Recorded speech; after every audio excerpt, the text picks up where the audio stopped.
The air hangs thick and heavy, smelling of damp earth and distant decaying flesh. Sunlight filtered through the impossibly tall fronds of primordial ferns dapples the forest floor. A small clan of early humans, their skin the color of rich loam moose, with a practiced silent grace.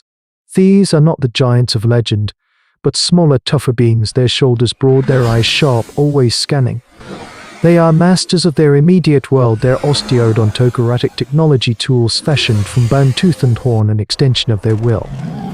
A young male Orike grips a sharpened femur fragment, its edge honed against river stone. Today they hunt the long-necked browsers, the gentle giants whose flesh keeps the clan fed.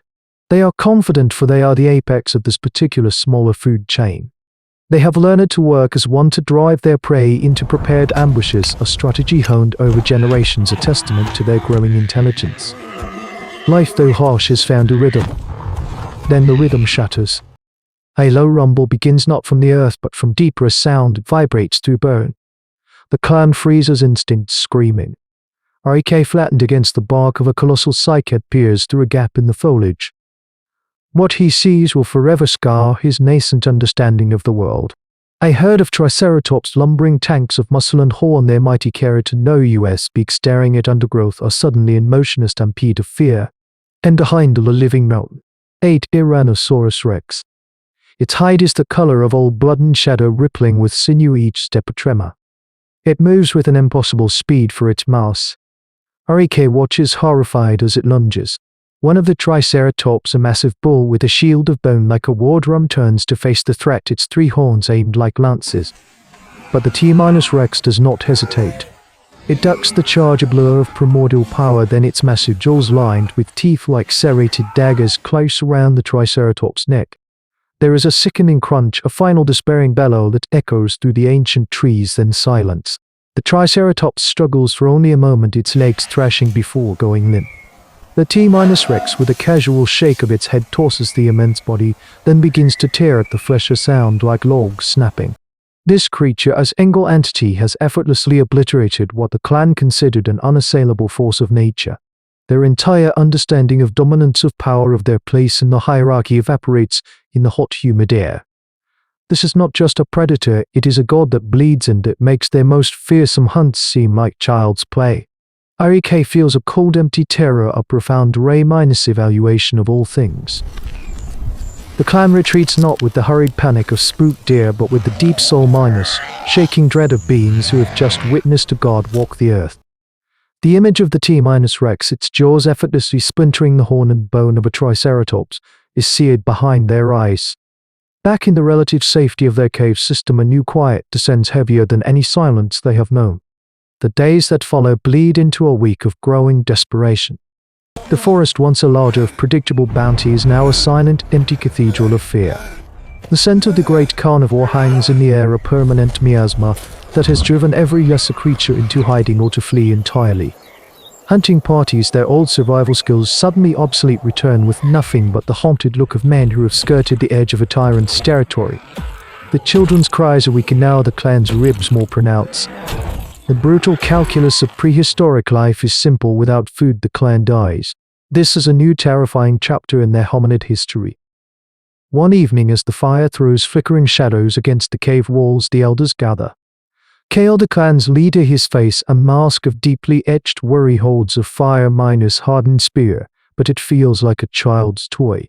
We wait, he rasps, his voice thin. It will move on.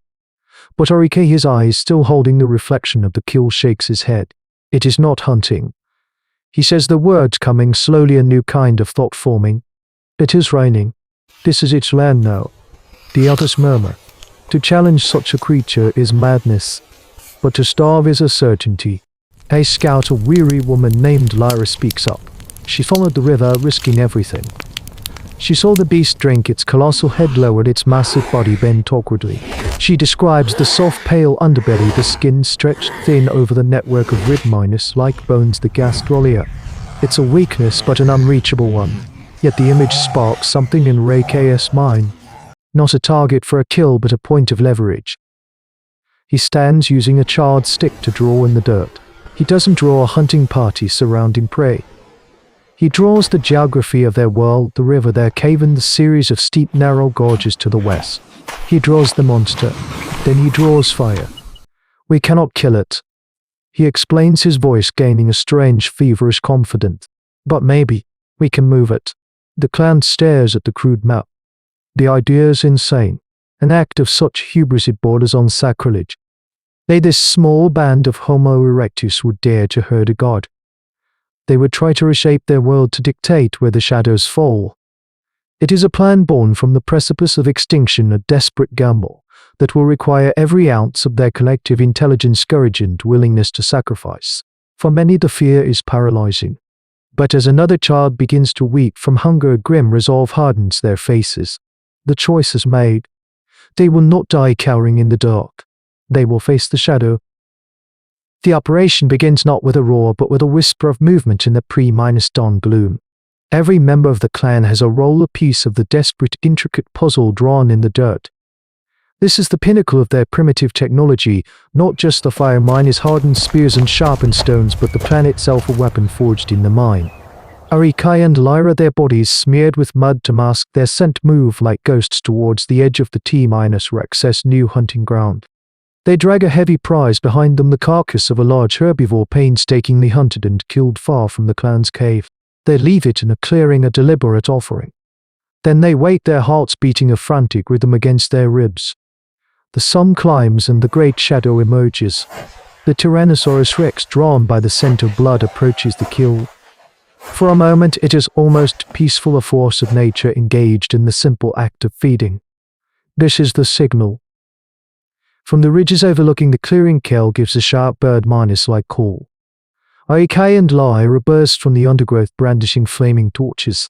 They scream wild and guttural sounds of defiance and hurl rocks at the Titan's flank. The beast is more confused than angered at first. These tiny shrieking creatures are an annoyance, nothing more.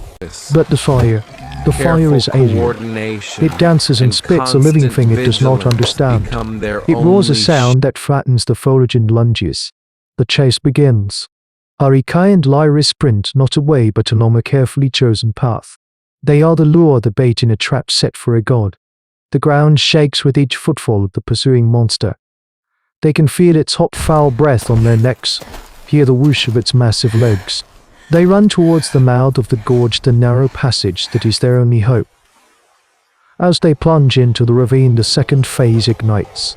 From the cliffs above, the rest of the clan appears, an orchestrated wave of fire and noise. Dozens of torches are thrown down, not at the beast but in front of it, landing in the dry leaf litter prepared days before. A wall of flame erupts, channeling the enraged and now panicked T-Rex deeper into the gorge. The plan is working.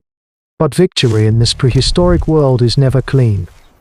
A young hunter, emboldened by their success, leans too far over the edge to hurl his spear. The rock beneath him crumbles. He falls with a short, sharp cry, a life extinguished in an instant, a footnote in the clan's desperate war. They do not have time to mourn. They press the attack, a coordinated barrage of fire and sound driving the Titan onward. The beast, trapped between flame and stone, its roars of fury echoing off the canyon walls, finally pushes forward. Its only escape now, the path they have laid for it. They watch from the cliffs, breathless and bleeding, as the living mountain disappears into the labyrinthine passages leading to the distant valley. They have done the impossible. The memory of facing down lesser predators, a lone Allosaurus or a pack of raptors, now seems like a distant, almost peaceful dream from another lifetime. They do not cheer. They stand in the sudden deafening silence, covered in soot and sweat, and listen to the fading tremors. One of their own is gone, a price paid to the unforgiving calculus of survival, but in the smoky air something new has been born. This was not a hunt, it was a remaking of their world. These ancient humans, armed with little more than courage and the abstract power of a plan, did not merely kill a beast for food. They moved a force of nature. They looked upon a god, refused to kneel, and forced it to bend to their collective will. This single desperate act is a fulcrum point in human evolution, the moment a species of clever apes decided the landscape was not a fixed reality to be endured, but a map that could be redrawn. It is the primal ancestor of every dam ever built, every mountain ever tunneled, every river diverted. It is the first audacious declaration that intelligence, when bound by community and ignited by courage, could challenge sheer overwhelming power. What is the story of our species if not the inherited memory of standing firm as the earth itself trembles, of holding a flickering torch against a darkness filled with teeth and choosing not to run? For in the quiet that follows the roar, the future of a species is written. But the shadow driven from one valley must always fall upon another.